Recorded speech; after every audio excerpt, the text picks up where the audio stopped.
الحمدللہ وکفا وسلام علی عبادہ الذین اصطفی اما بعد فاعوذ باللہ من الشیطان الرجیم بسم اللہ الرحمن الرحیم یا حی یا قیوم ایاک نعبد و ایاک نستعین برحمتک استغیث اللہم صلی علی سیدنا محمد وعلی آل سیدنا محمد وبارک وسلم۔ میرے پیارے دوستو، السلام علیکم ورحمۃ اللہ وبرکاتہ۔ میں حکیم امتیاز دانش، آپ دیکھ رہے ہیں پاک ہربل دوا خانہ یوٹیوب چینل۔ میرے پیارے دوستو، آج کا نسخہ دینے سے پہلے آپ سے ایک چھوٹی سی ریکویسٹ ہے کہ آپ ہمارے چینل کو سبسکرائب کریں، لائک کریں، شیئر کریں تاکہ مخلوق خدا کا زیادہ سے زیادہ نفع ہو سکے۔ تو میرے پیارے دوستو، آج ہم جس بیماری کے بارے میں آپ کو نسخہ جات دینے جا رہے ہیں وہ ہے لکوہ۔ لکوہ کا معنی ہوتا ہے چہرے کا ٹیڑھا ہو جانا۔ جیسے عقاب جب بیٹھتا ہے تو وہ اپنا ایک چہرہ جو ہے وہ کسی یعنی کہ ایک سائڈ پہ دائیں طرف وہ موڑ کر بیٹھتا ہے، اسی طرح جب لکوہ ہوتا ہے تو چہرہ جو ہے وہ دائیں طرف ٹیڑھا ہو جاتا ہے۔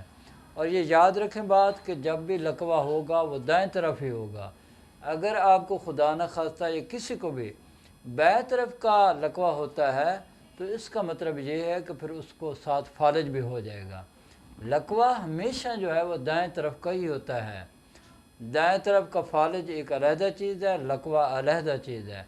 تو یہ بات یاد رکھیں، لکوہ جب بھی ہوتا ہے تو دائیں طرف کا ہوتا ہے، چہرہ جو ہے دائیں طرف مڑ جاتا ہے اور یہ لکوے کی علامت ہے۔ تو جب لکوہ ہو جاتا ہے تو انسان کا جو چہرہ ہے وہ دائیں طرف مڑ جاتا ہے، اور اس کے اوپر ہم نے ایک تفصیلی ویڈیو بنائی ہوئی ہے کہ پھر یہ جو انسان ہوتا ہے، یہ جو مریض ہوتا ہے، یہ نہ پھونک مار سکتا ہے، نہ پانی پی سکتا ہے، اور اس کا منہ جو ہے وہ دائیں طرف مڑا ہوا ہوتا ہے۔ تو آج ہم اس کے نسخہ کے بارے میں آپ کو بتانے جا رہے ہیں۔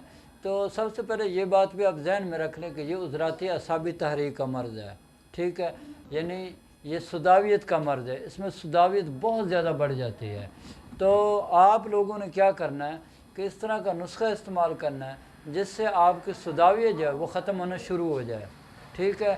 سداویت جیسے ہی ختم ہوگی تو آپ کا جو چہرہ ہے وہ انشاءاللہ تعالیٰ سیدھا ہونا شروع ہو جائے گا۔ تو سب سے پہلے یہ اگر خدا نخواستہ ہو جاتا ہے تو آپ نے یہ میڈیسن جو میں ابھی آپ کو بتاؤں گا، جو نسخہ جات آپ کو بتاؤں گا، آپ یہ نسخہ جات استعمال کریں گے اور کوشش کریں کہ یہ جو چہرے کا جو مڑ جانا ہوتا ہے، ٹیڑھا ہو جانا ہوتا ہے، یہ کسی سے سیدھا کروا لیں۔ اس کے بعد میڈیسن استعمال کریں گے تو انشاءاللہ 100% فائدہ بھی ہوگا۔ تو نسخہ جات آپ نوٹ فرما لیں۔ سب سے پہلے آپ نے کیا کرنا ہے، سونڈ لینی ہے 50 گرام، نشادر لینی ہے 20 گرام، کالی مرچ لینی ہے آپ نے 10 گرام، اور سنا مکی لینی ہے 80 گرام، اور اس کے ساتھ آپ نے کشتہ ہڑتال ورکی لینا ہے۔ کشتہ ہڑتال ورکی یہ آپ نے لینا ہے 10 گرام، ٹھیک ہے؟ اس کو آپ نے انتہائی باریک پاؤڈر بنا لینا ہے اور اس کے آپ نے کیپسول بھر لینے ہیں۔ 1000 ملی گرام کے کیپسول بننا ہے۔ صبح دوپہر شام ایک کیپسول آپ نے ہمراہ پانی استعمال کرنا ہے، ٹھیک ہے جی؟ اور اس کے ساتھ ہی اگر مریض کو قبض ہے تو اسی نسخہ میں آپ نے 40 گرام ریوند یا سارا جو ہے وہ باریک پیس کے آپ نے اس پاؤڈر میں مکس کر لینی ہے۔ اگر قبض ہے تو، قبض نہیں ہے تو پھر آپ رہنے دیں، آپ کوئی چیز بھی نہیں ڈالیں۔ اگر قبض ہے تو پھر آپ نے ریوند سارا لینا ہے 40 گرام، اس کا باریک پاؤڈر بنا کے اس پاؤڈر میں آپ نے مکس کر دینا ہے۔ پھر آپ نے 1000 ملی گرام کے کیپسول بھر لینے ہیں۔ صبح دوپہر شام آپ نے کھانے کے بعد ہمراہ پانی استعمال کرنا ہے، ایک کیپسول، ٹھیک ہے جی؟ اور اس کے ساتھ آپ نے جوارش کمونی لے لینی ہے، یہ بازار سے مل جاتی ہے۔ یہ چھوٹی آدھی چمچ آپ نے رات سوتے وقت ہمراہ پانی استعمال کرنی ہے۔ یہ چند دن آپ استعمال کریں گے، انشاءاللہ تعالیٰ آپ دیکھیں گے کہ آپ کا یہ جو لکوہ ہے یہ انشاءاللہ ختم ہونا شروع ہو جائے گا اور اللہ تعالیٰ آپ کو صحت دیں گے۔ اب میری اللہ سے دعا ہے کہ اللہ تعالیٰ مجھے اور آپ کو اور پوری دنیا کے تمام مسلمانوں کو صحت والی، سلامتی والی، عافیت والی، برکتوں والی، کامیابیوں والی، خوشحالی والی، خوشیوں بھری، سعادتوں بھری زندگی نصیب کرے۔ آمین۔ وآخر دعوانا ان الحمدللہ رب العالمین۔